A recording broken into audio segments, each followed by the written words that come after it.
morning. Let's get started. So first of all, I really want to thank Dr. Bix for taking his time to come over here and give us a talk. So actually, this is our first seminar talk in this semester, so thank you very much. It is also my great pleasure to introduce Dr. Bix. So Dr. Bix's research focus is on the role of the therapeutic potential of extracellular matrix in the stroke and also vascular dimension. He has been very successful and busy in this area. As you can see, his CV has over 50 pages. So I don't think I can fully introduce him today here, as it will need maybe more time than the real talk. So I'll just do a brief introduction. So currently, Dr. Bix is professor of the neurosurgeon and the neurology department at Tulane University. And also he is the director of the clinical neuroscience research center, and also the vice chair of clinical and the translational research. He also holds the position as a clinical lecturer at the University of Glasgow, like shown here, a lot of labels here, and also the adjunct faculty at the Queensland University of Technology, and also the professor at the University of Manchester. He is also a fellow of the American Heart Association. He completed his clinical and also research training at Baylor University and the University of Pennsylvania and Thomas and Jefferson University. So he has published over 50, maybe almost 60 journal papers, and most of them are in the high-impact journals. He also has won many research awards, and also has several patents for his research and discoveries. Currently, he is a PI on 4 NIH-R1s and 1 NIH-R21. He also a co-PI on 4 NIH-R44 sperm grants. So as you see, he's very busy. And in addition to his research, scientific research and medical research, he also serves in various professional committees and been in the review panel and staff sections in many national or international funding agencies and foundations such as NIH and also American Heart Association. He also associate editor, and also on editor board of many high-impact journals such as Stroke, Journal of Cerebral Blood Flow and Metabolism. So anyway, there's so many good things going on with him. I don't think I have enough time to do this. So let's just save the time for his interesting talk. So please, Dr. Bix.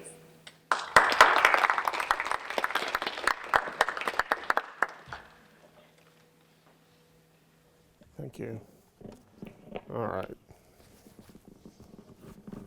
So I realize every time this gets projected, it kind of looks like a NASCAR, and that's never been my intention. All right. Can you all hear me okay? Yep. All right, good. So today I've got quite an ambitious number of slides, and I can, in fact, stop at any point through 1, 2, 3, or 4. I was originally going to talk about my work in stroke as well as vascular dementia. And I decided, as I had some more recent work in stroke, that I would focus today on that. And hopefully I'm going to walk you through a story that began for me now about 15 years ago, and walk you through my thinking in terms of translational stroke, developing new therapies for ischemic stroke, and how my initial ideas have sort of branched out over time. So I don't think I need to belabor it to this audience that stroke is a killer. And fortunately in the US, when I started this line of work, stroke was the second or third leading cause of death in the United States. That has since dropped to number 5, and that's largely thought to be due to increased public awareness of the signs and symptoms of stroke, people getting to the hospital sooner, but also better therapies and better therapeutic approaches over the last several years. I see, so I recently was at the University of Kentucky, and I realized I haven't updated this completely. Happened 6 weeks ago when I moved. But stroke is a leading cause of death worldwide. And we've got essentially 2 good therapies for ischemic stroke.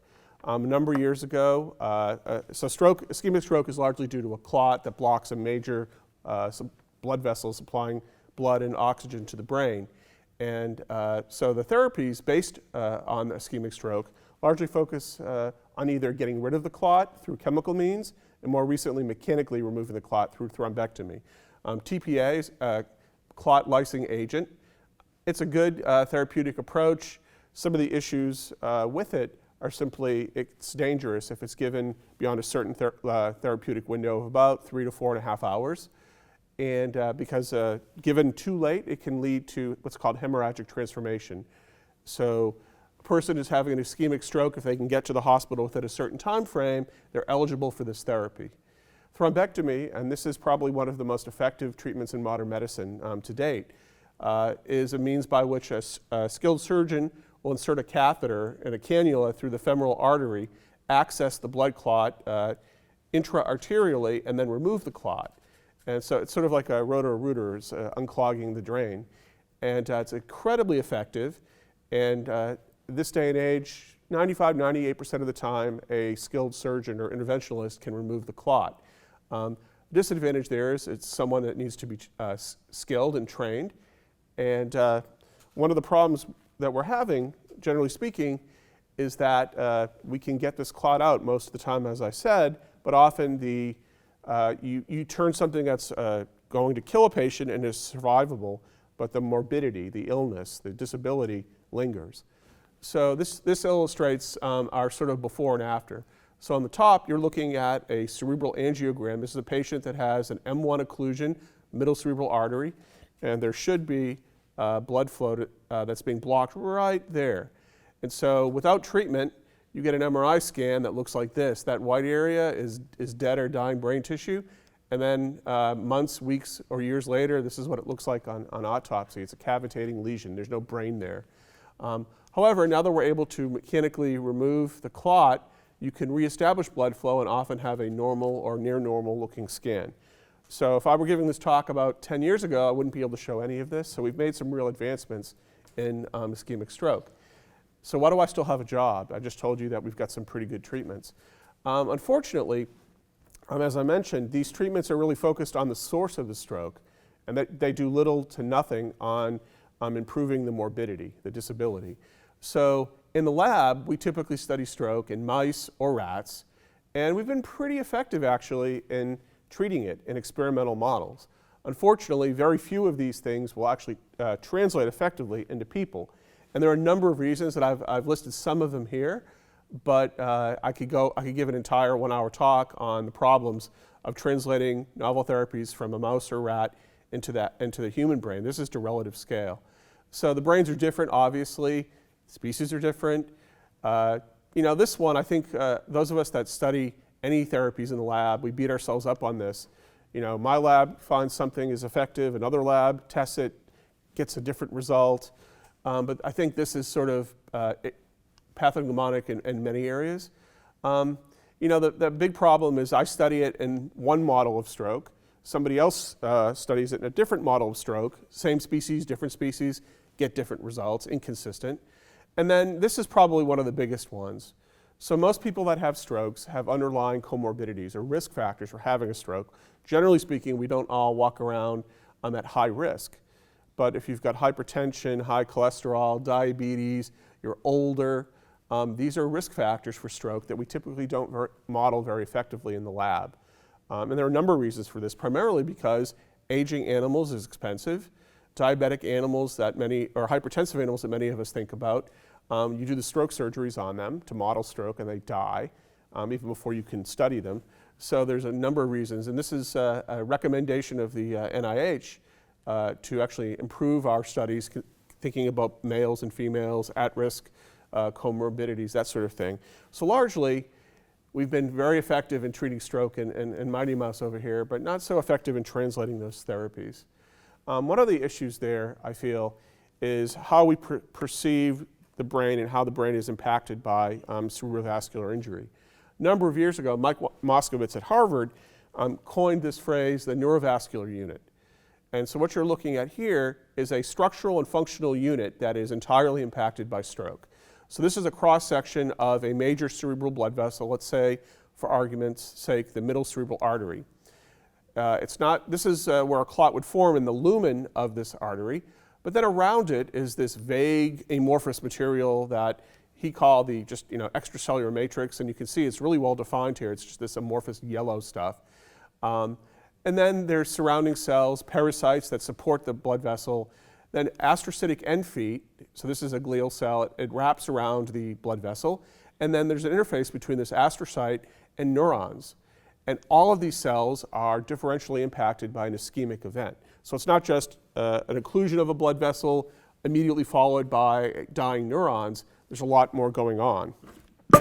Whoops, I knew that was going to happen at some point. So I don't know if I'm still hooked up or not. Anyhow, here you're looking at an extreme close-up of that extracellular matrix.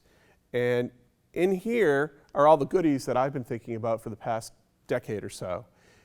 I'm particularly interested in something called Perlecan, which I'll talk about in much more detail. But suffice it to say for now that this extracellular matrix is both organized and disorganized, forms a vascular basement membrane underpinning endothelial cells that make up the blood vessel, as well as anchoring and interacting between the endos and the astrocytic end feet in the brain. So Perlecan is a heparin sulfate proteoglycan, and that's a fancy way of saying that it is a protein that has some glycosaminoglycan or GAG chains on it. It is profoundly conserved through nature. It is found in all vascular basement membranes from C. elegans and Drosophila all the way up through man. It has 5 domains in the protein core, cleverly named domain 1, 2, 3, 4, and 5. And I'm most interested in this C-terminal domain 5. Domain 5, 85 kilodalton protein that upon proteolytic cleavage from the full-length Perlecan protein core has novel biologic activity. So what I'm going to be talking about pretty much for the rest of my talk is how this protein fragment, this domain 5, is processed from Perlecan and thereby is effective in stimulating neuroprotection and neurorepair in ischemic stroke injury. And I'm going to be talking about it from both an upstream and downstream phenomenon. So what drives the generation of domain 5, and then how does domain 5 signal? And then as we've kind of expanded from there, we've learned a lot about how domain 5 and how the brain signals in ischemic stroke.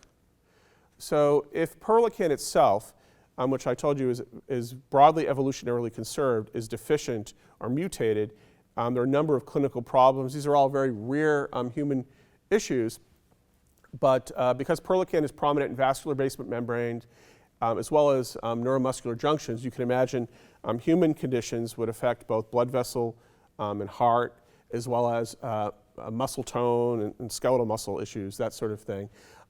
If you knock it out entirely in a mouse, it's embryonic lethal. So we've used various strategies to sort of get around that to study loss of function in Perlecan. So what I'm going to talk about now is this 85 kilodalton domain 5. Is it generated in the brain? So Perlecan is present in the vascular basement membranes that I talked about in the brain. And then is that influenced by stroke? So is Perlecan and is domain 5 generated in the brain under any circumstances, specifically in stroke? And then is that meaningful? And then can I do something with that therapeutically? So when I started my lab back in the early 2000s now, there's very little known about Perlecan in the brain. People use it as a stain for blood vessels. People stain for laminin or type 4 collagen, looking for the vasculature in the brain. Some people would use Perlecan, and that was the extent of it. So I looked online to see if anyone had analyzed for domain 5 or Perlecan. I found this one analysis. This is a 2D page of human cerebrospinal fluid. So essentially, you're marking every single protein that is typically found in human CSF, and we were able to identify this little spot there as domain 5. So if I were to do a lumbar puncture of people in the room, depending upon your degree of health, we'd find more or less of this Perlecan Domain 5 fragment in your cerebral spinal fluid. So then we collected, just to verify this, we collected human cerebral spinal fluid from a number of patients that were undergoing routine lumbar puncture and just did Western blot for DV. And we found the 85 kilodalton fragment that I mentioned, as well as a piece of that, something called LG3. And I should mention, domain 5 has subdomains, 3 limiting globular domains. Each also have distinct biologic activity. I'll talk about that a little bit more going forward. So why do I care? So a paper came out in 2004 where they studied ischemic stroke in non-human primates and stained for various extracellular matrix fragments and just looked to see what happens to collagen, laminin, perlecan, some other matrix fragments. And perlecan was noted to be aggressively downregulated in terms of its immunoreactivity within hours after ischemic stroke in non-human primate. So this is the before. This is just a section through either the core or penumbra, I forget which, an ischemic stroke in a macaque. And this is 4 hours later. You can see before, these are all blood vessels. After, there's just much less perlecan immunoreactivity. So that's a clue that perlecan is very rapidly processed by proteases or other degrading processes. So we expanded that a little bit. And this earlier study was staining for the antibodies were not specific to domain 5. They were monoclonal to other regions of perlecan. So we looked at a number of human stroke patients who died either a few days or less than a few days after their stroke, maybe a week out or 3 months or greater. And what we noticed was initially there seemed to be a bit of a drop in perlecan immunoreactivity in the site of injury, but over time it went up and up and up, and we found some tissue from 6 months was even higher. So the brain responds to ischemic stroke by processing perlecan, perhaps making more of it and then processing it, that sort of thing. So it's relevant, at least in the context of histologically speaking. So in our lab, there are many, many different ways to model stroke. And I remember I put my first R1 in, and I proposed a certain method. And we were doing it in rats. In my grant, I proposed to do it in mice. A week after I submitted a grant, a paper came out saying that the model didn't work in mice. So I had to quickly sort of adjust, hoping that the committee wouldn't see that paper, which of course they all did. So we use a model that was pioneered by Jarek Aronowski at UT Houston, where we put a clamp on the common carotid artery. And one of the issues here is that mice have really good collateral circulation. Their communicating arteries in the circle of Willis are very patent. So in people, it's not as much. But in rodents, if you block an artery, sometimes blood will shunt around it, so you don't see much injury. So to sort of get around that, we have to disrupt multiple arteries to actually get a brain injury. So we put a clamp on the common carotid artery, as illustrated there, and then we'll expose the distal middle cerebral artery. And I should reiterate that MCA is the most commonly affected artery in stroke in humans, which is why we model it. And we essentially take a wire and push the artery against the dura. So it's analogous to taking a water hose and bending it. So you're physically disrupting the flow. And this is different from more common stroke models where you take a suture and push it into the lumen, where you're blocking flow from within. Here we're sort of blocking it from without. What's the advantage of this is you can directly visualize the cessation of blood flow, whereas in the suture or filament model that I mentioned, you're sort of doing a blind stick where you make a nick in the neck and then you push a little suture up until it stops. And where it stops, presumably, is where the artery bifurcates from the other artery. And that procedure is a little bit easier, but you get a lot of variability. And there are other issues. When you push something through the lumen of the blood vessel, you can denude the endothelium. You can activate the endothelium. This model, we don't have any of those issues.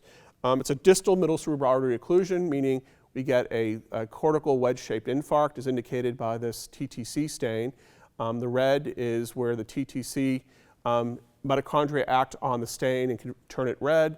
These are white matter tracts, corpus callosum, striatum. This is the cortex, and that's dead brain tissue, dead or dying. So I mentioned that we wanted to know, is there a consequence of Perlecan production or lack thereof in the brain after stroke? The Perlecan complete knockout is embryonic lethal. So we worked with a mouse where it was knocked down, but not completely. So these mice had about 90% knockdown of Perlecan. They had just enough to survive, to be relatively viable. Phenotype was not pronounced structurally or anatomically. And if you stroke these Perlecan hypomorphs, is what I'll call them, what you see is normally after stroke, we saw pretty quickly, and I'll reiterate this later, an increase in this protein fragment in the stroke-impacted brain. In the hypomorphs, as you would predict, they had less domain 5 because they had less Perlecan starting material. But importantly, these animals had larger strokes than their wild-type littermate controls. So if you looked a day after stroke, 2 days after stroke, 3 days after stroke, the infarcts were always bigger. This is I should have put it up, this is a 60-minute transient occlusion model. So we block the artery for an hour, and then we release it. This model, transient ischemic stroke models, are more relevant these days to actual stroke patients because more and more people are getting recannulized by either TPA or thrombectomy that I talked about earlier. So I spent about 7 years studying Perlecan domain 5 in the context of blood vessel growth, and I'll talk a little bit about that next. But I had an idea that domain 5 could modulate the brain's response to injury, and that it was being generated actively by, in context of stroke as sort of a compensatory mechanism to foster protection and repair. So the hypothesis was simple. It was meaningful, the generation of DV was meaningful after stroke, and that we could augment that. So we're finding something that the brain does in an effort to limit injury or stimulate repair, and we could augment that by simply delivering more of it. So I'm going to talk a little bit about our work in protection, our work in neurogenic repair, focused on new blood vessel growth, new neuronal growth, did a little work on astrogliosis as well. So what did we do? So one of the issues I alluded to earlier is you study it all in one model, in one lab, you get great results, no one can reproduce it. So from the onset, we made our domain 5 in a lab as human recombinant protein, and we shared it with colleagues from the very beginning, including those universities that I showed on the very first slide, Scotland, as well as Australia and Manchester, and we studied it in 4 or 5 different models simultaneously, which I think is a good approach for anything you're hoping to get from the lab to clinical trials. Our lab, we did the transient occlusion that I just mentioned. We also did endothelin-1 stereotactic injections. And this is a chemical that if you inject it near an artery, it'll cause a transient vasospasm, and it can mimic human stroke. There are also various permanent occlusion models where you occlude indefinitely, and you can either do this by physically occluding the artery or injecting a photothrombotic dye. And our colleague in Australia did that. It's called a photothrombotic stroke. It's kind of a neat technique. Anyway, when we stroked a rat by injecting endothelin-1 near the artery, and you get this transient vasospasm, we then followed that up with an IP injection of domain 5. So we took a couple mgs per kilo of our human recombinant protein, injected it into the abdomen of the rat 24 hours after we induced stroke. So this is well outside of the window of TPA or even thrombectomy. And then look to see where it went. So what you're looking at is a cross-section of a rat brain. The blue is a DAPI stain, and the pink is a tag for the material that we injected. So we're really excited to see that it seemed to very nicely, this is the ischemic core in this particular stroke model, and this is the penumbra. We saw a lot of this protein targeting the areas of injury or at-risk brain tissue, which was pretty exciting for us. So the busy slide, but the takeaway is if one strokes a mouse or a rat, waits a full 24 hours to give this protein therapy, and then we gave it every couple of days out to 2 weeks, and we just measured infarct volume. What happens is the infarcts after a day are about this big. They get a little bit bigger if you do nothing, and then they plateau in size about 3 days after you induce the stroke. If we start treatment on day 1, the animals that got domain 5, the infarcts don't get any bigger than they were at the time of treatment. And when we treated Perlecan hypomorphs, so-called replacement therapy, giving them the domain 5 that they were lacking, we could also rescue the phenotype. The infarcts were not as big as they were before. So Importantly, and I would challenge anyone who studies stroke in lab animals to always do functional studies, because a lot of papers, I guess lower impact journals, will look at infarct volume as a readout, but those of you that think about stroke routinely know that you can have a small stroke that can have major functional consequences, or a relatively large stroke that doesn't have much functional effect. So in all our studies, we model it, and there are many different ways to do it. They can be stroke model dependent, but I like this model. Essentially, you take a mouse or rat, put it in a cylinder, and then you watch it rear up. And if it's got a left-sided stroke, when it rears up, because it doesn't want to be in the cylinder, it won't put the right paw up as much. That's a stroke-affected paw. And you can score that. You can score the number of times the rat does this versus that. And typically what you see after a stroke is there's a decrease in the use or the lifting of the stroke-affected paw. And this will sort of plateau over time. So this is a control animal. It got stroked at this point. There's a hit. It kind of goes up and down, but it's always less than it was prior to the stroke. Eventually, if you wait weeks to months, it can sometimes recover, but we took it out to about 15 days. We're excited to see that with the Domain 5-based therapy, we got a very rapid recovery and a plateau at baseline that lasted. So the surprise to us, and I didn't talk about this too much, was that Domain 5 is I'd studied it in the context of solid tumors for its ability to modulate blood vessel growth. So in 1997, a paper came out by Judah Folkman studying the extracellular matrix in solid tumors. And he identified a protein fragment of type 18 collagen referred to as endostatin. Endostatin, in his Cell paper, blocked new blood vessel growth in solid tumors. Solid tumors require a rapidly expanding blood supply to grow and to spread hematogenously, to metastasize. And so his idea was if we can block this, an anti-angiogenic based therapy, we could block the growth of solid tumors. You could actually make a solid tumor a chronic disease rather than something that'll continue to grow and spread and eventually kill you. It's since been shown that tumors are pretty clever, and if you block one angiogenic pathway to block blood vessel growth, they'll upregulate a second one or even a third one. But the concept of the extracellular matrix providing raw material that upon being processed can block blood vessel growth was something that I had applied in my own studies looking at Domain 5.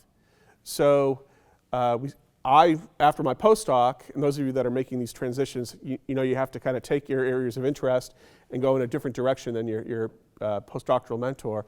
I looked in the brain. And the surprise for us was this human recombinant Domain 5 that had blocked new blood vessel growth in solid tumors, a potential cancer therapy, was doing the exact opposite in the brain. We were seeing a pretty significant stimulus in new blood vessel growth after stroke with Domain 5 treatment, as indicated with the green bars over time. So there are reasons for that I will go into in a little bit. But it was particularly exciting for us. So I mentioned these initial studies. We stroked the animals. We waited 24 hours, started our treatment, and we saw effects on infarct size, functional recovery, new blood vessel growth being a mechanism of neurorepair. So we decided to sort of test the outer limits of this. And so in a separate series of experiments, we stroked our mice, and then waited 7 days, a full week, before we started Domain 5 therapy. And the reasoning behind this was as follows. These various mechanisms of repair start at different times after injury. So 2 to 3 days after a stroke, typically you see an increase in new blood vessels. And this is an early injury response. The brain is trying to reestablish blood supply to injured and dead brain tissue, as well as foster neurogenic repair. Neurogenesis, the birth of new neurons, potentially to replace those that have died, takes about a week, 6 or 7 days for that to really kick in, certainly in the rodent brain and arguably in the human brain. Neurons are born in the subventricular space and the hilus of the dendate gyrus in the hippocampus. And after a stroke, these baby neurons, neuroblasts, will divert towards the area of injury. Something like 0.1% of these cells actually survive and make it to where you'd like them to be, and even fewer of those make new intact synapses. So if one wants to study this neurogenic phenomenon after an injury, you have to sort of separate out in time when you're going to start your treatment, because the angiogenic response and the neurogenic response help each other. So if you give a treatment early into an ischemic injury that stimulates angiogenesis, it can then indirectly affect neurogenesis, that sort of thing. So we waited a week to start Domain 5 therapy with the hope that if we had any effects on neurogenesis, we could parse that from earlier effects just by delaying the therapy. And what we were excited about is we waited 7 days, started the treatment, took it out a few more weeks, and then just looked at function. This is rotor rod on the left and grip strength on the right. And after 24 hours, even giving a therapy a week after stroke, we began to see some pretty robust improvement. There are very few therapies known other than physical therapy, so rehab, that have shown any efficacy with delayed therapy. So and this sort of illustrates that. I'm not sure how well it's projecting. We just stained for various markers of neurogenesis. So double cortin is a microtubule-associated protein in neuroblasts that as they're migrating. We saw a lot more of that with delayed Domain 5 therapy. We saw more mature neurons that were also lighting up for a marker of cell division. So you can inject an animal with something called BRDU, and it'll intercalate in dividing cells. And it's a marker of cells that were dividing at the moment you injected the BRDU. And we saw a lot of co-localization between the cell division marker and new mature neurons in the brain weeks after delayed Domain 5 treatment, telling you that Domain 5 actually stimulates the growth of new neurons in addition to their movement. We did a lot of in vitro work with stem cells to show a mechanism of that as well.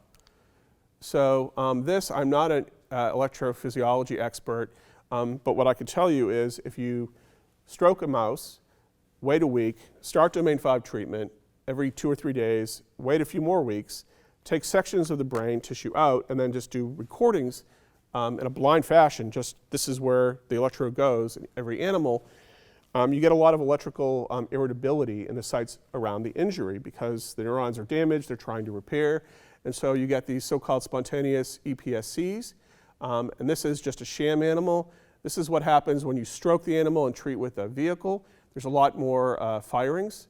That's abnormal. And the animals that were treated with Domain 5, there are overall fewer firings. And we did a lot of various chemical studies to show that the neurons in and around the site of injury with DV treatment were actually making new synapses that were functioning properly, which is exciting because it's one thing to do stains and count cells. It's another to actually look at activity. So I spent the first 7 or 8 years of my independent research career identifying Perlecan as an important player in the brain after stroke. We've since expanded to dementia and multiple sclerosis, some other areas. But we know that it is important. It's rapidly generated after stroke, but it persists. So I didn't mention this. A lot of other matrix components in the brain, collagen, type 4, laminin, fibronectin, they're processed rapidly after stroke and then they stay away, and it takes weeks or months for them to recover. Perlecan is unique in that it's very rapidly processed, but then it's generated and then processed. So there's a lot of turnover of this molecule over weeks and months after stroke, and that's meaningful. And that if you give some of this protein fragment after an injury, at least in all our experimental studies, it protects cells, smaller infarcts that don't get any bigger with treatment, and we see increased angiogenesis and neurogenesis. So what's driving it? So I told you I'm going to kind of go upstream and then downstream from this DV, and that's kind of how my various grants have branched out over the years. So we became interested in IL-1, and particularly IL-1 alpha, interleukin-1, because a paper looked at IL-1 alpha in the context of epilepsy in the hippocampus and showed 2 things. One, that if you gave IL-1 in a canic acid-induced epilepsy model, where you just literally squirt this into the hippocampus and it triggers epileptic activity, there was a generation of Perlecan in the context of that. So it was a clue that IL-1 and Perlecan had something to do with each other. IL-1 is sort of the master cytokine. It's a prototypical cytokine. It's thought to be bad. It's thought to make inflammation, neuroinflammation, significantly worse. And so after stroke, there's a significant upregulation of globally IL-1, which does, we think, bad things to the blood-brain barrier, leading to edema, as well as infiltration of macrophages and neutrophils, activation of microglia, that sort of thing. And there's a whole school of thought at the University of Manchester, collaborators of mine, that if we block IL-1 with so-called IL-1 receptor antagonists, a naturally occurring IL-1 receptor blocker, we can treat stroke. We can block inflammation and have improved outcomes. Unfortunately, not for those studies, not all inflammation is bad, and I'm going to show you that some inflammation after stroke is probably a good thing. And this paper from the group in Manchester nicely summarizes, at least up to 2016, what we know about IL-1. It's upregulated after stroke. As we age, we all have more of it. So I have more IL-1 in circulation right now than I did 20 years ago, and I'll have more in 20 years. And all those things in the bottom left-hand corner of the screen make it worse. So all the rich foods I eat in New Orleans make it worse. Not exercising, high blood pressure, all this makes it worse. So systemic baseline inflammation that gets worse, that can actually contribute to your risk for stroke and make your outcomes worse. However, it's not all bad, because we've shown, and now others, that there are two types of IL-1, IL-1 alpha and IL-1 beta. We believe that IL-1 beta, where most of research efforts have focused, is a bad player, and IL-1 alpha may in fact have benefit. So some of our early work has demonstrated that after stroke, these two factors are differentially regulated. So IL-1 alpha, we know, goes up very rapidly within 3 to 4 hours after a stroke in people, rodents, non-human primate. It takes IL-1 beta about 24 hours before these levels go up. So they're differentially regulated. So that's a clue that they have different function, otherwise they'd both be synthesized at the same time. Interestingly, not only are they upregulated at different times, but different cells are expressing them at different times. So I don't know how well it shows here, but if you look 4 hours after a stroke and just stain the brain tissue, microglia, resident macrophages in the brain, light up for IL-1 alpha. No IL-1 beta, but IL-1 alpha. But then you look 24, 48, 72 hours later, microglia, they don't make IL-1 alpha anymore, and instead, it's platelets. So elements of blood clot that have sort of leached into the parenchyma of the brain, they have a lot of IL-1 alpha. We don't know why, and so that's a focus of one of my grants. We don't know if the platelets are actually de novo synthesizing it, and they have limited protein expressing function, or they absorb it from circulation or in the brain, and they deliver it somehow to the brain. And so we're differentially targeting IL-1 alpha expression in microglia or in platelets. It's nice because they're both spatially and temporally separated. Early on, microglia, later on, platelets. So if we knock it out of microglia, we know we're knocking out IL-1 alpha expression acutely after stroke, and vice versa in platelets. And what's exciting to us is that IL-1 alpha, certainly in vitro, is neuroprotective. So if one takes neurons, either primary or cell line, exposes them to low oxygen glucose conditions, exposes them to NMDA receptor blockers or agonists, and then just looks at their viability, turns out they don't like being in poor oxygen environments or poor glucose environments. They don't like being having NMDA dumped on them. You can block largely these effects, negative effects, with adding IL-1 alpha in a dose-dependent fashion. So the hypothesis was simple. This stuff goes up after stroke. I told you 4 hours. I mentioned that because Perlecan expression and processing also happens in about that same time frame. Maybe it's driving the production, amongst other things, of DV, and IL-1 alpha itself could be therapeutically beneficial and exploited. So same model. And maybe you're thinking, I said IL-1 alpha is inflammatory, so why would I want to give an inflammatory cytokine after injury? Because when I think of inflammation, I think of hot, red, pyrogenic, this sort of thing. So who in their right mind would give something that causes a fever in a stroke patient, sterile inflammation or not? So what we did was we did simply that. We started by giving animals IL-1 alpha. And this was without stroke, but we did it with stroke as well. And we tried to figure out how much IL-1 alpha did you have to give before you saw much of anything when it comes to heart rate, blood pressure, temperature, et cetera. And we had to give a lot of IL-1 alpha before we saw any effect, like 10, 100 times more than we would ever consider giving therapeutically before it started to have hemodynamic effects.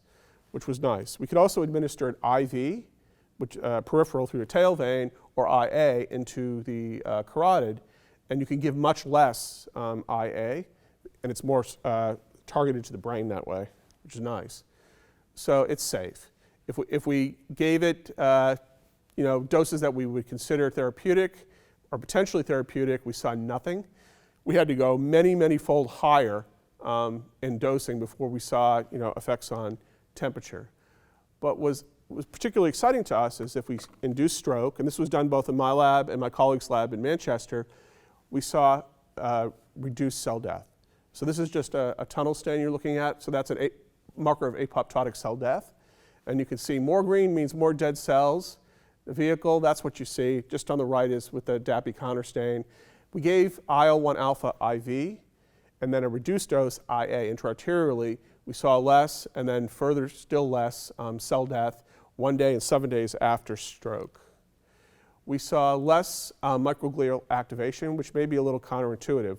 We're giving an inflammatory cytokine, but it's actually revving down microglia as well as astrocytes, which we saw here, and it was dose dependent as well. And we have various theories as to why that could be the case. But we also, if you take a mouse where IL-1 selectively is knocked out, and then you look at the angiogenic response after stroke in these animals, they had less of an angiogenic response, suggesting that IL-1 alpha was important for angiogenesis after injury. And then if we gave IL-1 alpha rather than acutely after the stroke modeling, we waited a day or a few days. We saw increases in blood vessel growth around the injury. And then here, if we delayed it, these are just other markers of new blood vessels, VEGF receptor 2. There's many different ways to look at it. And it was really exciting. We imitated the studies with delayed DV. We gave IL-1 alpha a week after stroke, and we began to see more neuroblasts, double cortin positive cells, emerging from the subventricular zone after stroke. So, and this is just more functional analysis. Same types of studies. We did neuroscore, which is just another battery of functional tests you can do after stroke. And what was exciting to us is I mentioned earlier that others had shown that IL-1 alpha drives the production of Perlecan in the brain. Perlecan, in turn, being the source material for domain 5, that protein fragment. We showed in vitro and now in vivo that if you take various cells, brain endothelial cells, astrocytes, and neurons, you treat them with IL-1 alpha, it drives the production of a known protease that generates Perlecan Domain V from Perlecan. In this case, something called cathepsin B. Cathepsin B goes up after stroke in 30 minutes. This is a protease that specifically generates Domain V from Perlecan, and it's driven, at least in part, by IL-1 production. So sort of a master scheme of what we think could be happening. There is Perlecan in the vascular basement membrane right now in our brains throughout. In the context of an injury, inflammatory signals are generated, including IL-1 alpha, which we think, through IL-1 receptor, can drive the generation of, amongst other things, cathepsin proteases, which can then are leached from the cell and in turn can generate domain 5 and a piece of it called LG3, which can go on to do other things. We also think there are some direct effects of IL-1 alpha on neuroprotection and neurorepair, but this is sort of where we started. So a nice proof of concept is if one takes that same Perlecan hypomorph mouse, and I showed you before data that suggests that if you stroke this animal, they have larger strokes than their wild-type littermate controls. If one then treats them with IL-1 alpha, normally in a normal mouse, we would see a smaller stroke, it's neuroprotective. We lose all of that activity in the Perlecan hypomorph mice. So treating them with the IL-1 alpha, we see no therapeutic benefit. So that at least strongly suggests that IL-1 alpha's effects are dependent upon the presence of Perlecan. So this is a relatively new area of work for us, essentially branching upstream from Perlecan, looking at the cues that may generate Perlecan and DV. We think there's a positive feedback loop, in fact, but perhaps IL-1 alpha itself may be therapeutic in the context of stroke. But this is something else that, as I mentioned, goes up in the brain, in the body after ischemic stroke, and perhaps can be therapeutically exploited. So how does it all work? So now we're going to go a little downstream. And this has been kind of a surprising area for me, in that the results and the reasons for the experiments don't line up with the results we ultimately got, but that seems to be okay. So this is a complicated slide, essentially mapping out how we think domain 5 works. So my earlier work looking at domain 5 in solid tumors linked it to a class of cell receptors called integrins. Integrins are extracellular matrix receptors. I'll talk a little bit more about in a minute. But we did a lot of work to identify a particular integrin called alpha-5 beta-1, which is expressed in brain endothelial cells during brain development and then is reactivated upon injury. So within an hour to day after a stroke, there's a lot more alpha-5 integrin expressed on endothelial cells than there was prior to that. Long story short, DV interacts with this receptor, amongst other things, drives the generation of vascular endothelial cell growth factor, VEGF, which is a profound neuroprotective and neurorestorative growth factor. In fact, for a while, people were thinking about giving VEGF directly after stroke. The problem is, if it's given too soon, it can actually lead to other problems. So it was sort of a double-sided kind of therapy. But then we felt that VEGF was sort of a mediator for a lot of these beneficial effects of domain 5. So as I mentioned, integrins, alpha, beta subunit, heterodimeric receptor, multiple pairings of different alpha subunits with different beta subunits. Depending upon which alpha binds to which beta, you get varying affinities for different matrix components. So for example, alpha-1 beta-1 likes laminin and collagen, alpha-2 beta-1 likes collagen, alpha-4 beta-1 likes type 4 collagen, alpha-6 beta-1 likes laminin, alpha-5 beta-1, the one I'm going to talk about, prefers fibronectin. They have varying affinities, so they'll bind to other matrix components, but they generally have a preferred one. So they exist in different states, so they can be activated, primed for activation, inactivated, and they can be turned on or off both outside of the cell or inside of the cell, inside out or outside in signaling. It's a complex biology initially identified by David Cherish and others, actually looking at platelet function, but has since been expanded into tumors and multiple other aspects. Virtually every cell in the body contains a number of different integrins, and some antiplatelet therapies actually target integrins in platelets. So we're excited about alpha-5 beta-1. As I mentioned, it is expressed in the brain 2 times, exactly 2 times. During development, it's important for angiogenesis. Something like 95% of the blood vessels in the brain develop through what's called angiogenesis, or blood vessel growth from pre-existing vasculature. That's different than vasculogenesis, which is de novo blood vessel growth from angioblasts. Most of the blood vessels in the brain generated from angiogenesis, and this receptor drives a lot of that. Its primary preferred ligand is fibronectin, a provisional matrix, which itself is expressed largely during brain development. And there's not much of it in a mature physiologic brain. After stroke, as I'll show, it's upregulated. And so we've got a receptor that is context dependent for its expression, in this case, stroke.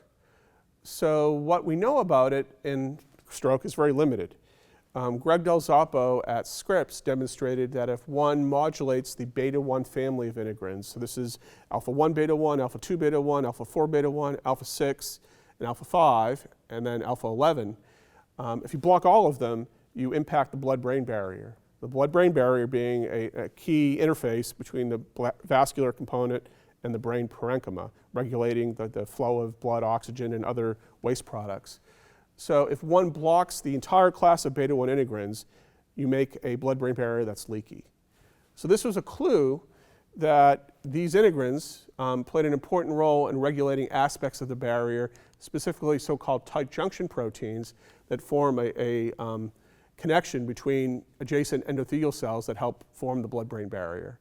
So we were interested in that in the context of our favorite receptor, simply because it goes up after stroke, and it could modulate the blood-brain barrier, which is a bad thing if the barrier opens up. I'll talk a little bit about more of that in a minute. As I mentioned, alpha-5 binds to fibronectin, promotes blood vessel growth, i.e. angiogenesis. There's a lot more of it after stroke. And we verified this in our stroke model on a paper that has just been come out in JCBFM, where you look a day after stroke, there's a little bit of it. A couple of days, there's more. 3 days, there's a lot more. 4 days, there's a lot more. This receptor exponentially increases in expression in the ischemic core and peri-infarct / penumbra. The interesting thing was that when we looked to see where this integrin was being expressed, this is an endothelial cell receptor. There are 3 places where it could be expressed. It could be expressed at the junction with the matrix, which makes a lot of sense because it's a matrix receptor. It could be expressed where the 2 cells come together, where the tight junctions are, or it could be expressed in the luminal interface, up against the vascular compartment in blood. And of those 3, we were positive it would be basolateral, so at the matrix, the vascular basement membrane. Turns out that through a lot of analysis, it was expressed largely at the blood compartment, which didn't make a lot of sense to us. And the only context for that, or precedent, was in tumors, again, where endothelial cells that make tumor blood vessels, they're abnormal to begin with. And there's this concept of so-called vasogenic mimicry, where tumor cells themselves can ape endothelial cells. They express these receptors all over the place. And so we're seeing sort of that unexpected upregulation of this receptor in the vascular interface. And why is that important? Why am I emphasizing it? It's because it's accessible to any therapy that you put in the bloodstream. This receptor can be targeted and doesn't have to depend upon an open blood-brain barrier to exert activity. So the tool that we chose to use was the alpha-5 integrin knockout mouse. So you can't knock this receptor out completely because it's embryonic lethal. It's important. But one can knock it out specifically in endothelial cells. This is not selected to the brain. It's throughout the body, but all endothelial cells, it can be knocked down. When that happens, you get a mouse that's essentially normal. There's no upregulation of other receptors to take its place. There's functional compensation with alpha V beta 3, which has similar properties to alpha 5, but just different enough.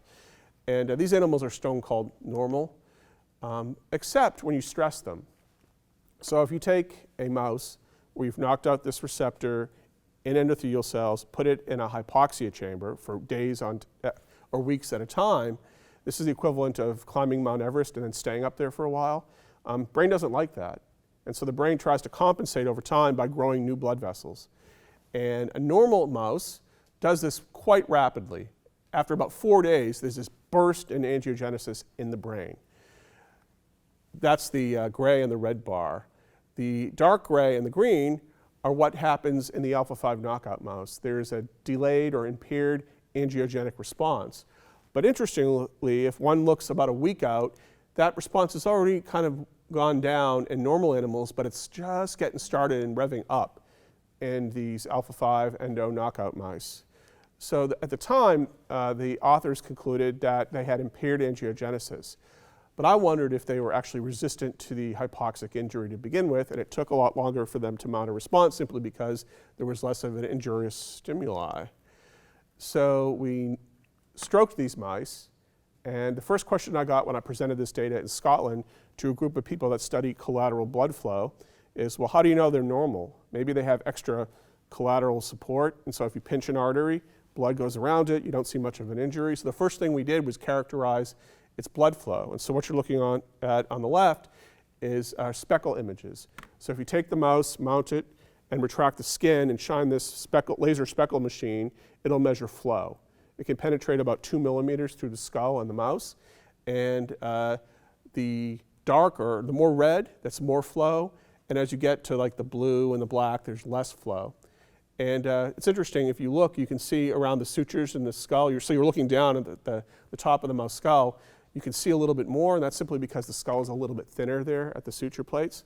But importantly, if we did this, this stroke, this is where the stroke occurs. You can see before it's more yellowish red, and when you occlude, and then right as you open it up, you measure the flow, there's less. We saw a very comparable diminution in blood flow in the alpha-5 knockout mice, indicating that there wasn't some bizarre collateral support that would explain any difference in infarct size. And I would say anyone who studies transgenic or knockout mice in the context of stroke needs to think about this, because you could have many reasons why your infarcts are bigger or smaller that have nothing to do with the actual knockout. They may just have abnormal cerebrovascular anatomy. So the surprise to us was that when we stroked these mice, these alpha-5 knockout mice, we saw little to no injury. So this is a 60-minute occlusion of the main middle cerebral artery. We've done it now permanent as well as transient. There's no injury, or almost no injury. And this was surprising to us simply because we didn't stroke these mice with that in mind. We originally got the mice to study the lack of this receptor in the context of domain 5 treatment. So if alpha-5 is the receptor on record for DV, and if there's no alpha-5, if we give domain 5, it shouldn't work. But then the first thing you do is stroke them and see what happens. And we expected bigger strokes. Well, gee, we're missing this receptor, that's bad. And we were surprised to see that there's little to no injury. And we did a number of different studies to confirm this, different stains. This is Crescent violet. This is what mostly normal neurons look like on a Crescent violet stain. As they get pycnotic, they're darker and smaller. And as they are no longer there, you see white spaces where there once were neurons. This is in the core.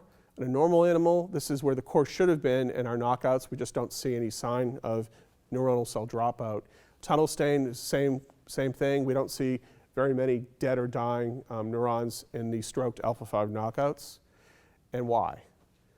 So I mentioned that these integrins were linked to the blood-brain barrier and specific tight junction proteins.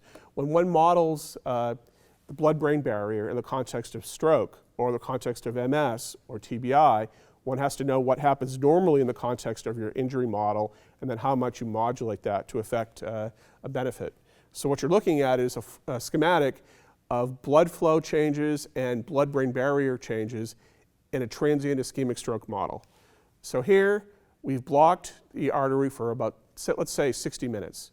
So this is baseline blood flow through that artery. When you block it, it drops. When you open it up, there's a hyperemic response. It's the equivalent of having a stopped up pipe that you remove the clog and then there's a rush of water through the pipe initially. And that correlates very nicely with the blood-brain barrier that starts to open during the occlusion and then really surges at the hyperemic response. So this is the primary blood-brain barrier opening after an ischemic event upon recanalization. It quickly, or gradually I should say, recovers, but then there's an overshoot of blood where you go from a hyperemic response to a hypoperfusion. This can happen for a number of reasons, including a phenomenon called no reflow, where smooth muscles around capillaries constrict. So even though you've opened up the blood vessel, there's not a lot of blood that's actually going through it. We don't know why that happens, but this is a major source of severe secondary injury after an ischemic event. So there's a secondary opening of the barrier, and then for reasons that no one quite understands, there's a tertiary opening of the barrier. This is about 24 to 48 hours, maybe 72 after a stroke, and this is where all the bad stuff happens. This is where you get frank edema, inflammation, infiltration of macrophages, neutrophils, all the bad stuff. And that's why somebody has a stroke, they always say, oh, we've got to wait 24, 48 hours before we have a sense of things, because that's when all the swelling and inflammation occurs.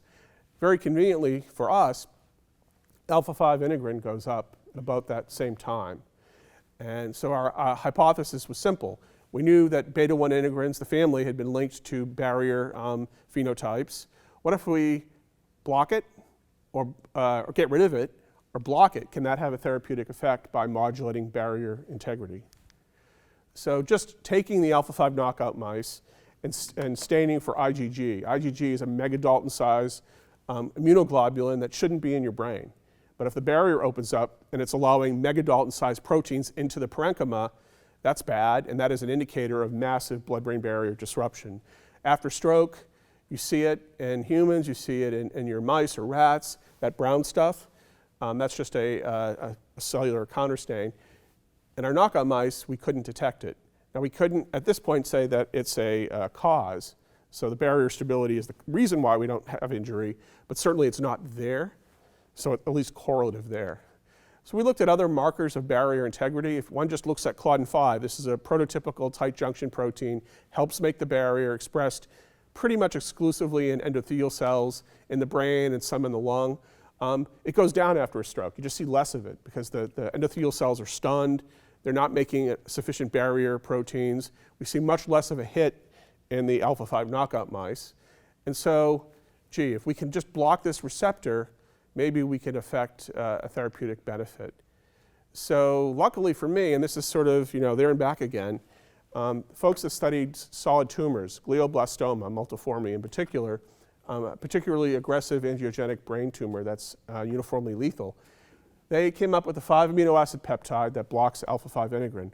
It was clinically validated in 2 separate studies, phase 1 and phase 2, actually showed some benefit in blocking angiogenesis in glioblastoma and other solid tumors in people. The problem being you had to give repetitive dosing, and we're talking several days a week, IV dosing in the hospital. And so a lot of patients didn't opt to continue the study because it was months on end going to the hospital repeatedly for marginal benefit, unfortunately. But it gave us a 5 amino acid stable peptide that we could test in our stroke model. So we did just that, and we didn't know when to give it. We knew that it had a stable half-life of 4 to 24 hours upon IV administration, perhaps longer. And so we cast our net wide. We stroked animals, the models that I've talked about. We reperfused. We gave treatment IV. We also did IP and IA immediately upon reperfusion. Then we gave another dose a day out, another dose a few days out, and then we sacked the animals either 3 days out or 2 weeks out. The infarcts were uniformly smaller. We saw benefits functionally. We did this by MRI, and we had a neuroradiologist who typically looks at human brain scans, and he did the mouse in a blinded fashion. And this is important because, to study stroke in people, you don't kill them, take their brains and section them and stain them. You do imaging, right? So we did MRI imaging in the rodents, and we saw, in a blinded fashion, reduced infarct volumes with ATN-161 therapy as well. Then we did all the same sorts of stains that I showed you before. This is a mature neuronal marker, NUN. We see much less of a dropout with ATN therapy. This is GFAP, just looking at astrocyte activation post-stroke with or without ATN treatment. We could reduce that. And this is another stain looking for, I believe, macrophages. We saw less infiltration. One of the other thoughts about modulating integrins is you can block the ability of various cells to infiltrate.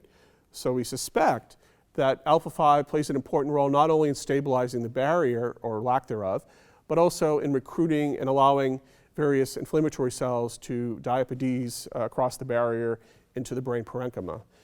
There was a compound that blocked alpha-4 beta-1 that unfortunately failed in human clinical trials for stroke, but that was exclusively based on its ability to block this process. We think because alpha-5 modulates the barrier as well, there may be further benefit there. And this is one of many stains we did looking at barrier integrity, and you could inject phytidextrin or biocytin in addition to staining for IgG, and we just saw much less of that in the brain parenchyma.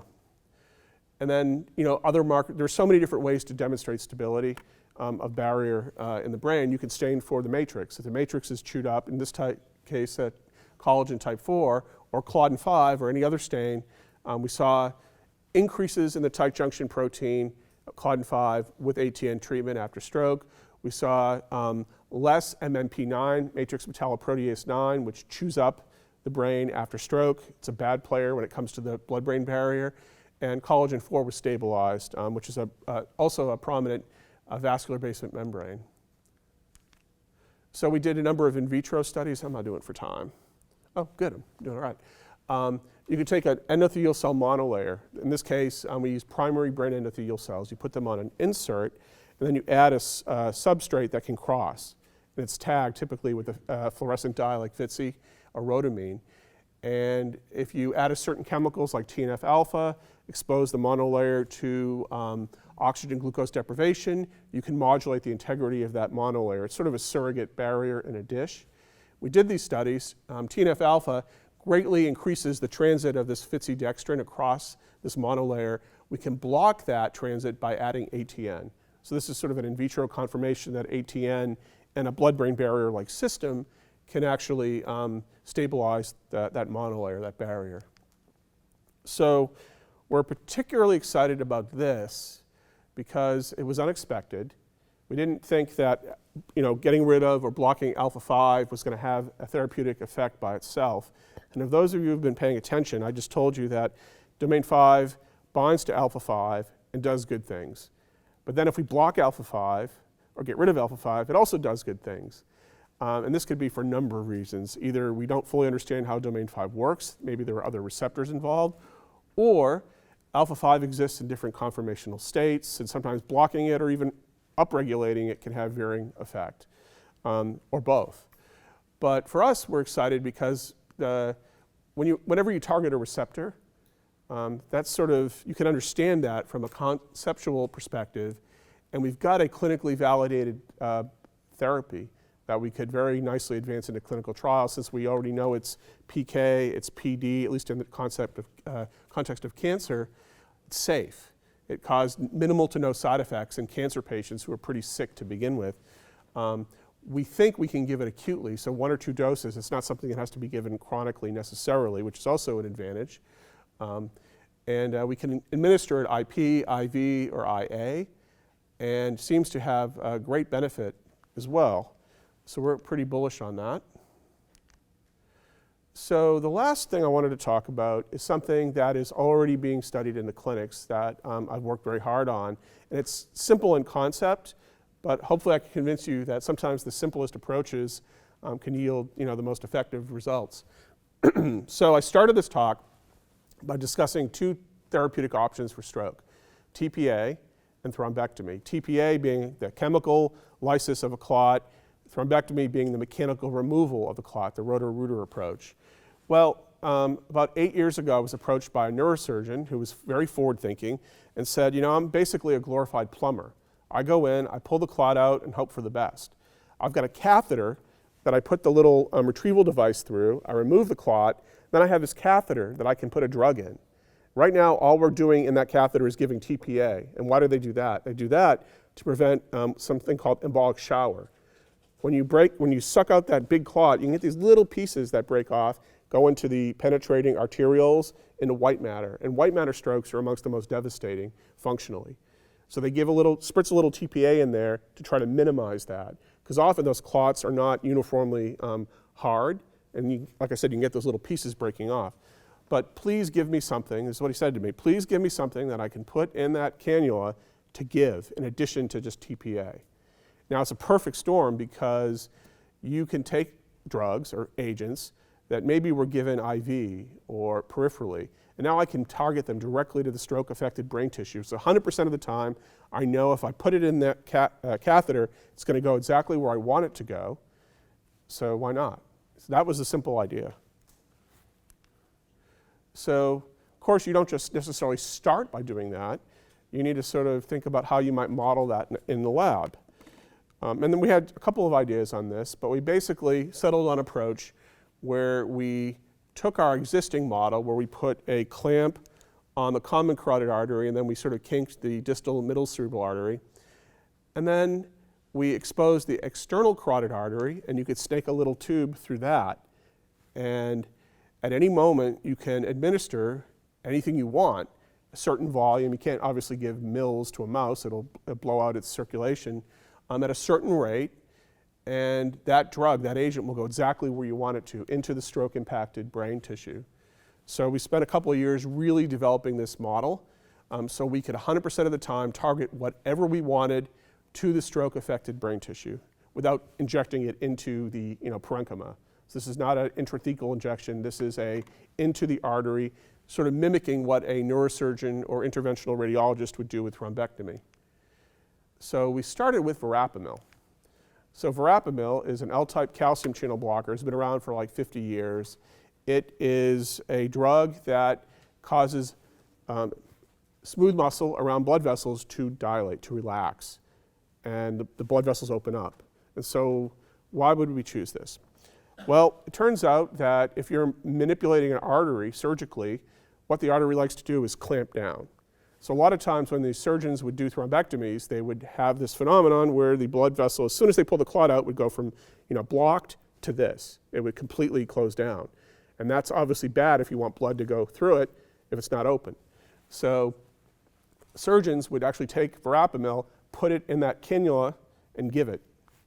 And what they noticed was, anecdotally, the patients that got verapamil, even though they had this vasospasm, actually did better, had better outcomes than patients that didn't get it, or patients, their initial imaging, their initial brain scans would have predicted.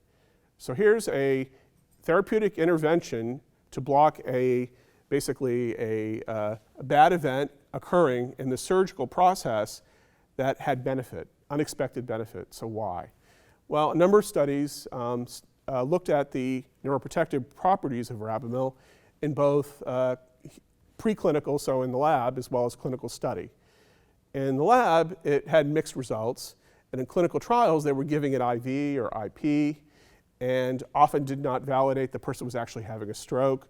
So for a number of reasons, poor patient selection, poor therapeutic approach, verapamil had very equivocal results. So why not put it back in the catheter associated with thrombectomy in a controlled fashion, see what happens. So we did that in mice, in the model that I talked to you about, and we saw, so your first concern is it's a dilator. So if I give an agent that dilates, I'm going to go from an okay result to hemorrhage, because the consequence of overdilation of these blood vessels is they leak, and blood gets into the brain, and you make a bad situation a lot worse. So that's actually one of the risk factors for giving verapamil, is hemorrhagic transformation, not unlike TPA. So we did these studies. We saw some dilation of the blood vessel, not a lot, but nothing that was symptomatic by itself. But excitingly for us, we saw pretty profoundly significant impact on a stroke volume, on an infarct size. And then when we looked at effects on functional recovery, we saw a very profound effect. And then we did the same stains I've showed you over and over again. Apoptotic cell death, that's tunnel, GFAP, astrocyte activation, remaining mature neurons, all better with verapamil. And so we did a clinical study. We are in phase 2 right now, but we saw really nice effects. Phase 1 is designed to look at sort of safety. So you're giving verapamil with informed consent to stroke patients, and are we seeing an increase in adverse outcomes, adverse events, hemorrhage? Not only did we not see that, but again, even though the study was not powered for therapeutic efficacy, many of the patients that got verapamil had better outcomes than their initial imaging would have predicted. So in a dish, we just repeated simple studies. You take your neurons, you expose them to various negative stimuli, and do they do better? And the answer was yes. But I don't think there's a single magic bullet for stroke. And I presented this at UCLA, and Jeff Saver came up to me and said, well, we just completed this massive clinical study for magnesium called FastMag. And the concept of that study was, if we could start treating someone that's having a stroke in the ambulance on their way to the hospital, we could have a meaningful impact on how they do. And so one of the safest drugs you could possibly give a person is magnesium. Magnesium has been around forever as a therapy for preeclampsia, for preterm labor. It's what's called a tocolytic. It blocks smooth muscle uterine contraction. And as a clinical aside, if those of you that are clinicians that treat women that are going into preterm labor, you can walk into the room, hospital room, and always tell who got magnesium, because it has this weird side effect where it dilates the capillaries in the feet. So their feet are warm. So I remember walking into the wards, and you could touch their feet and figure, okay, you got mag, you didn't get your dose yet, you did, that sort of thing, just as a random aside. But it's a safe medication that's thought to block excitatory neurotransmission, and thereby could perhaps stop the spreading excitotoxic cell death. That was the theory. So you've got a stroke patient, suspected stroke patient. You've got the EMT who picks them up at their house, in the ambulance, en route to the hospital. Why not put magnesium in the IV bag? Maybe they'll do better. So Jeff Saver mobilized the Greater Metropolitan Los Angeles Emergency Medical Service to do just that. It's a massive undertaking, big city, and massive trial, and it was neutral. The results didn't show any overall benefit. Well, probably, unfortunately, because many of those people didn't have strokes. And probably more so, again, it's being given peripherally, and it also vasodilates peripherally. So what's the consequence of that is you reduce blood pressure, and so there may be things that cancel out the potential benefits of giving the mag in the ambulance on the way to the hospital. So I wondered, can we repurpose it and put it in the cannula, combining it with verapamil? They have different mechanisms of action. Maybe we'll see some benefit. So this is sort of that cocktail approach to therapy in stroke. And I want to present one patient. We now have several that have had a similar story, but I get a little emotional because it's kind of a big deal. So this is a 67-year-old female.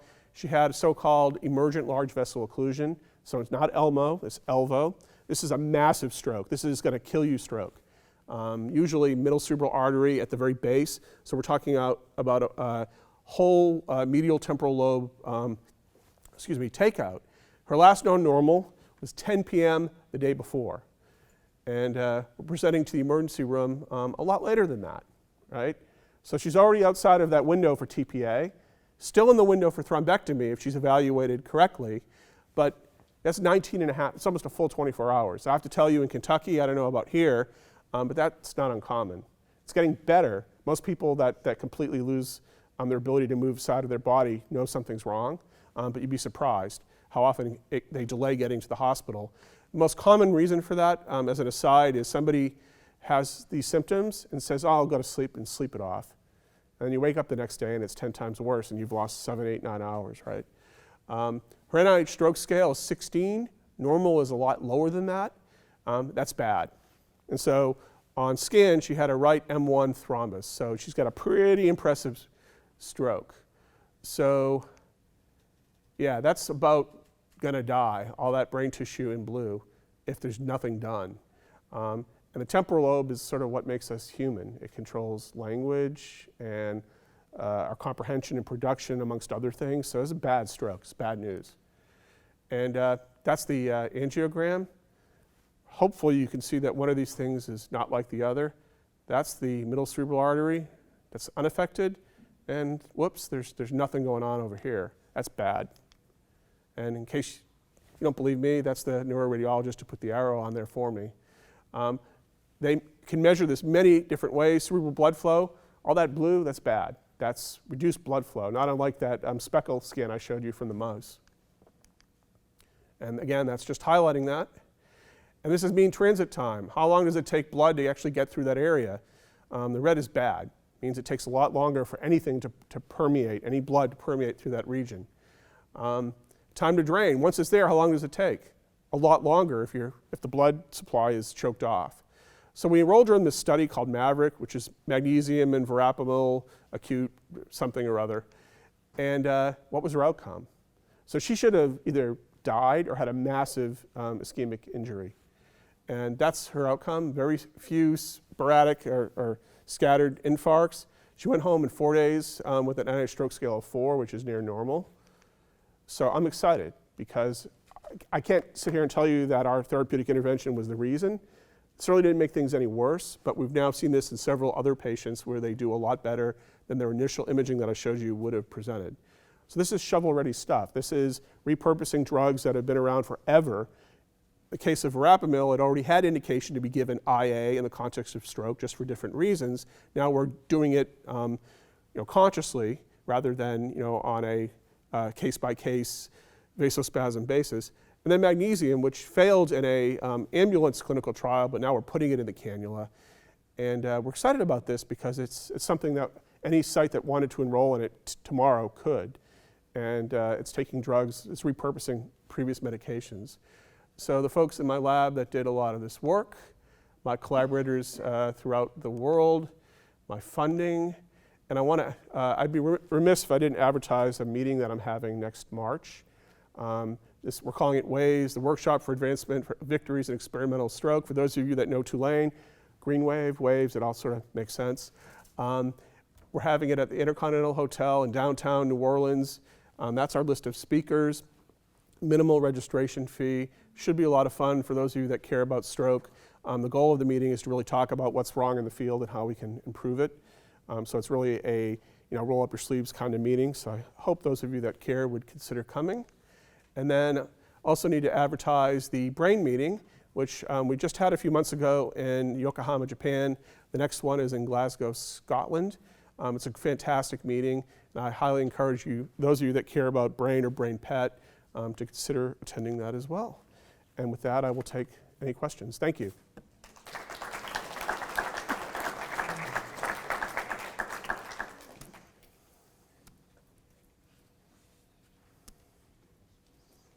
So everyone understood everything, yeah. Yeah. Yeah. Yeah, first of all, what a great example of a bench to bedside approach in being able, and I love the shovel-ready aspects of the last part that you were doing. And along those lines, oftentimes inflammation, I would assume that inflammation associated with stroke, part of it would be responsive to steroids and things. Could you also use that approach and then add localized steroids at the same time you're adding braphenol and magnesium? It's quite possible. And so one of the great approaches to this sort of cocktail idea is you can add different things that may complement each other. Inflammation has been interesting to me because I was in the same camp as most that inflammation is bad, and Peter Sofronou at UCLA and others have shown that you need some inflammation. And in fact, if you block all inflammation, maybe with steroids or other things, you get worse outcomes. So to speak to steroids, I couldn't say one way or the other whether it would be beneficial. We actually think that IL-1 alpha may be working in part by competing with the IL-1 beta over time, which kind of makes sense since we're muting some of the pro-inflammatory markers that we've looked at. Well, that's bright. But now spotlight's really on me. But the answer is yes. I mean, in theory, we can put anything in the cannula, including, so we're doing studies with domain 5, putting it directly in the catheter to see how that might work. MMP inhibitors. That's right. Everything that you've ever thought about in stroke, I can promise you, has not been studied in the context of direct IA administration. So it's sort of a golden age for what we do, because a lot of these things were equivocal or maybe failed. Let's try it again. Yes. Thank you very much for sharing all this valuable information. You touched on toxicology. Yes. And for the domain 5, the release. Do you have any idea whether habits protein will be involved in the shedding of this domain 5? So it's interesting. So I'm not a protein chemist or hardcore, someone who can look at the amino acid sequence and say, oh, well, that protease is going to cut. But I partnered with someone who did. They did a complete proteolytic map of all of Perlecan, and 95% of the places in the entire protein core that have that cleavage site are associated with cleaving domain 5 from the rest of it, or the LG3 from the rest of it. And we identified, interestingly, cathepsins and TPA, surprisingly, was one that could cleave it. So now we're wondering if TPA, one of its benefits may be helping to generate domain 5. So the more we sort of dive in, I don't know about ADAM17 specifically. We've also looked at inhibitors of proteases to see if they negatively affect or positively affect. Proteases, by and large, have been thought to be bad players in the context of stroke. MMP2, MMP9 in particular. People have spent their careers trying to block MMP9 in the context of stroke. Problem is, like many things, if you block it early on, it may be beneficial. But you wait a few days and you block it, it prevents remodeling and angiogenesis and other things. So a lot of these therapies, and I alluded to that with VEGF, can also have this sort of dual, good or bad function. But I don't know specifically about ADAM17. I just know it wasn't identified as a cleaver of DV. Yeah. Last talk, I have a question about the angiogenesis is important for the therapy and the recovery of the Sure. stroke. So how do you think,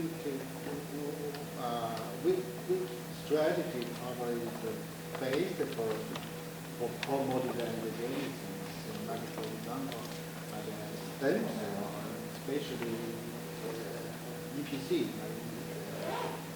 I think the proteolysis there and other approach. So we did a lot of work looking at how DV might promote angiogenesis. Most of our results pointed to VEGF as driving that, and VEGF receptor 2 being upregulated in the context of DV expression. If we blocked VEGF receptor when we treated with DV, we could block DV's positive effects on angiogenesis. The interesting thing about angiogenesis after stroke, a lot of people don't even think it happens, And those that do are not convinced that it happens for the reasons that we might predict or expect. So a lot of these new blood vessels that are made after a brain injury or stroke, they're not patent. They're actually not very good for that function. But what they do is serve as sort of railroad tracks for the neuroblasts. And neuroblasts will migrate along these new blood vessels in the penumbra to make their way towards the ischemic core. So Tom Carmichael and others talk about the so-called neurovascular niche, where if you protect, so the endothelial cells secrete angiopoietins and VEGF and other things that protect the neuroblasts. And the neuroblasts in turn secrete factors that stimulate blood vessel growth. So one of the hard things about studying this is they're so intimately associated, teasing them apart can be tricky. But in the context of DV, we think it's a VEGF-mediated phenomenon. We also looked at BDNF. We didn't see a lot of upregulation. Ang1, Ang2, we didn't see much going on there either. And VEGF, as I mentioned, could also be dual-edged. So, other? Yeah. Question. I wonder where Perlecan is synthesized in the neurovascular unit. I mean, is it in the endothelial cell, in the muscle cell, in the pericytes? That's a great question. So about 90% comes from endothelial cells, but astrocytes and neurons make it as well. So we now have a tool where we can knock it down selectively, its production in different cell types, and we're going to study the consequence of that in stroke and other conditions. The bulk comes from the endothelial. That's right. But interestingly, if you, as I mentioned earlier, in people, the primary consequence of its absence are neuromuscular phenotypes. So in the neuromuscular junction, it sequesters acetylcholinesterase receptors. So when it's not produced, acetylcholinesterase will diffuse from the synapse, and you get that sort of myoclonus and things like that. So. Yeah. Thank you very much for the wonderful presentation. So the oxidative stress is also a bad effect on the stroke. Mm-hmm. Do you think when you inject with the mechanism also mitigate patient, we can see the consequence? So we haven't looked at that in the context of DV, but we did repurpose something called nitroglycerin, or glycerol trinitrate, GTN. This is another example of a failed clinical study that was done in England by Philip Bath at University of Nottingham, where they tried to administer nitroglycerin either sublingually, the little patch, or the patch on the skin to prospective stroke patients.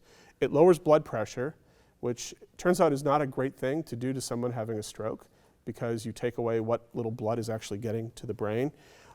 We repurposed it, put it in the cannula. And I'm bringing this up now because it has antioxidant properties as well as vasodilation. And we show that that actually has some efficacy as well in that regard. And we looked in partnership actually with Nottingham at nitric oxide and some other oxidative stress variants, and we showed that we could reduce that, reducing injury. So the short answer is we haven't looked with alpha-5 or DV or verapamil or magnesium, but just with a factor that's known to impact it has some benefit. So but that's a really good question. Yeah. All right, well, if there are no other questions, thank you for your attention. So.